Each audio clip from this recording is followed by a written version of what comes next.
Hi, Rebecca Zung, divorce attorney, top 1% divorce attorney, and negotiation expert here with you for a couple of tips today, Monday motivation.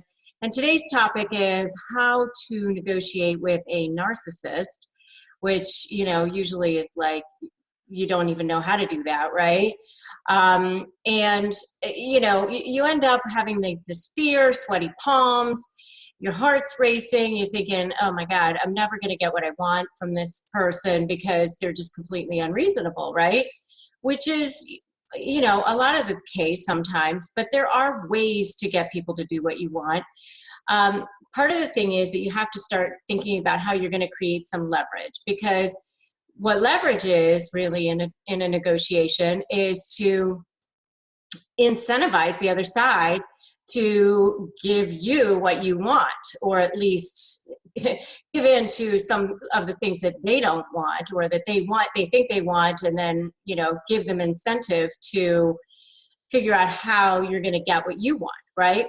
So that creating leverage is figuring out what the other side really wants, what's important to them, what means the most to them, and then figuring out a way to give that to them in a certain sense, but also incentivize them to give you what you want. Because when you're figuring out your best case scenario and your worst case scenario, remember that your best case scenario is their worst case scenario usually, and vice versa. And nobody's going to give in to their worst case scenario. Who's ever going to do that, right?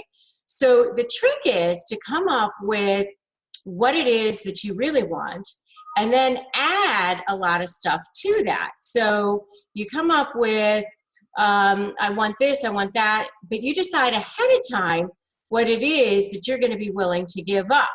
And so then you come out with your first offer out of the gate. It has way more in it that you actually want, but you're going to be willing to give in. You're sort of controlling the process. You're kind of trying to control how much you're going to be able to give up, which you've decided ahead of time what that's going to be.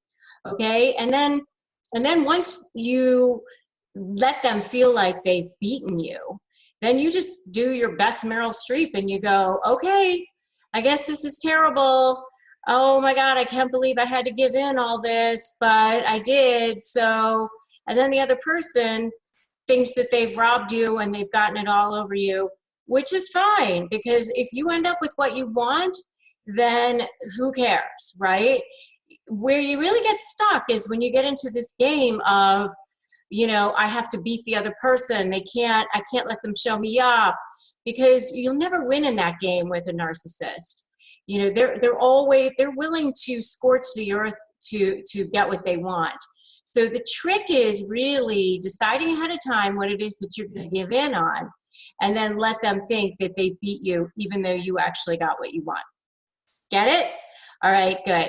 Until next time, I'm Rebecca Zung. Make sure to hit subscribe so that you don't miss any really good nuggets on how to negotiate and get what you want.